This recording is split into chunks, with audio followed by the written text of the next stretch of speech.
Olá! Hoje nós estamos aqui com o pastor Vargas Daniel e ele veio de São Paulo nos prestigiar aqui na Igreja Assembleia de Deus em Alvorada do Oeste. Pastor, eu queria que o senhor desse uma paz do Senhor ao nosso público e falasse da alegria de estar aqui na cidade de Alvorada do Oeste. Eu quero cumprimentar a todos com a paz do Senhor. Para mim é uma alegria muito grande retornar a Alvorada do Oeste. Estive aqui já em congressos, pregando aqui em toda a Rondônia, e tive a oportunidade de pregar num grande congresso aqui com o pastor Marcos Liba, aqui em Alvorada do Oeste. Para mim foi uma alegria. Agora foi a última reunião de obreiro do ano, 2022, e eu pude ministrar aqui com os ministros ontem, o dia inteiro, à noite, e hoje o grande culto que terminou hoje à noite. Para mim foi uma alegria muito grande, e é uma alegria poder estar com esse público maravilhoso que vai nos ouvir aí na sua casa, através desse canal. Deus abençoe a todos. Pois não, querido, pela vontade. Pastor, eu queria que o senhor falasse, porque o que te levou a Cristo? Como foi que o senhor conseguiu encontrar Cristo a primeira? Porque assim, e tem muita gente que às vezes até nasce num lar evangélico, mas às vezes o encontro com Cristo é depois, no adolescente. O que fez você falar assim, eu encontrei Cristo, agora achei o meu chamado até chegar aqui? Na verdade, eu não tinha conhecimento de chamado, querido, não tinha conhecimento de chamado. Meu conhecimento sobre Deus era zero. Eu sou fruto da insistência de mulheres do ciclo de oração, em sacrifício, em esforço, para poder evangelizar, ganhar alma. Eu sou fruto do trabalho evangelístico da igreja. Fui alcançado entre os perdidos desse mundo. Deus me alcançou pela sua graça, pela sua misericórdia, salvou a minha alma, e assim também toda a minha casa, minha família, os meus pais, todos foram salvos através de uma atitude que eu tomei de aceitar Jesus. Então, eu não vou dizer para você que eu tive algo que me levou. Eu tive um rapaz que me evangelizava de vez em quando. Eu nunca deixei de ser evangelizado. Mas o impacto que é você ver mulheres, senhoras, né, de cabelo branco, de joelho, orando por você, buscando você, num grupo até do terceiro setor lá embaixo, pessoas cruéis, ruins. Eu andava com gente muito ruim.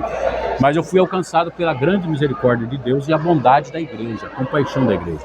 Por isso eu não canso de ensinar que você que está aí me ouvindo e foi cristão, você precisa dar um espaço para que Deus te utilize como instrumento para a salvação de vidas. E nunca perca a esperança em ninguém. Deus, ele pode te surpreender. Olha, como aqui a gente também faz parte da liderança da mocidade, eu queria que o senhor deixasse um conselho para a mocidade. Eu falo para quem quer uma carreira ministerial e para estar alicerçado em Cristo, qual os conselhos que o senhor daria para um jovem que quer pleitear a um ministério? A luta, né, pelo sagrado ministério, ela é simples. Ela é muito simples. Está escrito lá no texto em Mateus 16, 24. Aquele que quiser vir após mim, negue-se a si mesmo, tome sua cruz e siga-me. É o que quiser. Então, se a pessoa quer, tem desejo, ela tem que primeiro seguir o rito natural da vida. E para o jovem, um adolescente que está aí me ouvindo, o rito natural da vida é a sua casa, é a casa dos seus pais. Seu pai e sua mãe, eles vão te orientar. Você deve estudar, deve ir para a escola, deve se aplicar bem aos ensinamentos, deve pôr no seu coração que você precisa de uma faculdade, tem que ter uma profissão. Você deve buscar uma faculdade. Hoje em dia é muito mais fácil que na minha época, ou na época desses homens de cabeça branca que você viu aqui, é muito mais fácil hoje. Então você deve se esforçar, seguir primeiro esse caminho. Outra coisa que você deve se esforçar é que as ovelhas de Jesus, elas não estão só no Brasil, elas estão pelo mundo, né? Jesus veio e morreu pelo mundo. E ele disse, ide pregar em Jerusalém, Samaria, até os confins da terra. E se Deus tiver um plano com você e for em outro lugar onde fala outro idioma? Então, minha sugestão é, você deve estudar, fazer uma faculdade e se aprimorar em aprender 2 idiomas. Pelo menos o espanhol, nós somos obrigados, que temos vizinhos que falam espanhol. Mas os outros 2 aí, o inglês, o mandarim, seria de bom chamado. Aos que estão mais jovens, quando você passa dos 30 anos, complica um pouquinho mais para aprender. Mas se você se esforçar agora, você consegue. Bom, pastor, qual a dica de livro? Eu sei que o senhor também escreve livros, mas Claro. Além da Bíblia, qual é a dica de livro que o senhor daria para um cristão, para qualquer cristão, ou seja, qualquer cristão precisaria ler esse livro, que você acha que ajudou, além da Bíblia? Olha, existem livros que eu não vou dizer assim que eu estou sugerindo. A nossa vida aqui na fé, na Assembleia de Deus, por exemplo, e nas igrejas evangélicas em geral, elas são solidificadas por testemunhos. Tem um livro muito bom da CPAD, que é o livro Heróis da Fé. Eu acho que para a juventude é bom aquele livro, Heróis da Fé. Tem também um livro muito bom, que é o Peregrino, né? O Peregrino é um livro muito bom, que é para quem está se alicerçando na fé, é bom para adolescentes, é muito bom aquele livro. Existem algumas matérias da Bíblia que são necessárias a pessoa estudar.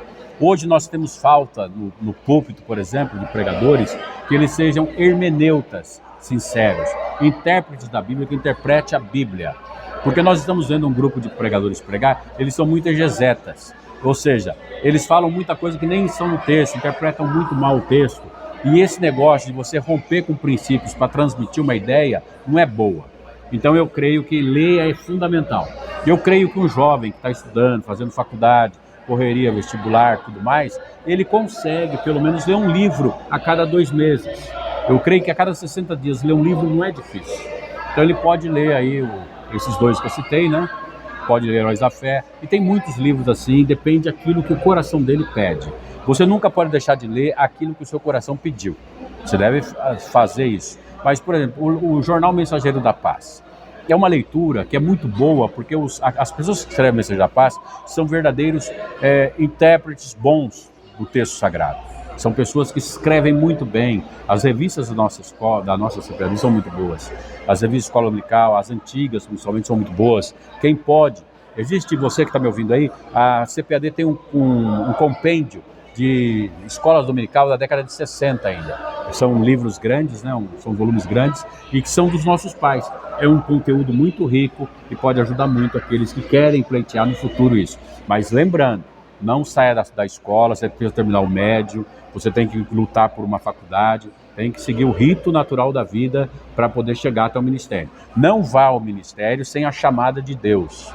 O capítulo 5 de Hebreus diz assim: ninguém tome para si essa honra, a não ser aquele que foi chamado como foi chamado Arão. Então, quem pega para si essa honra é porque foi chamado por Deus.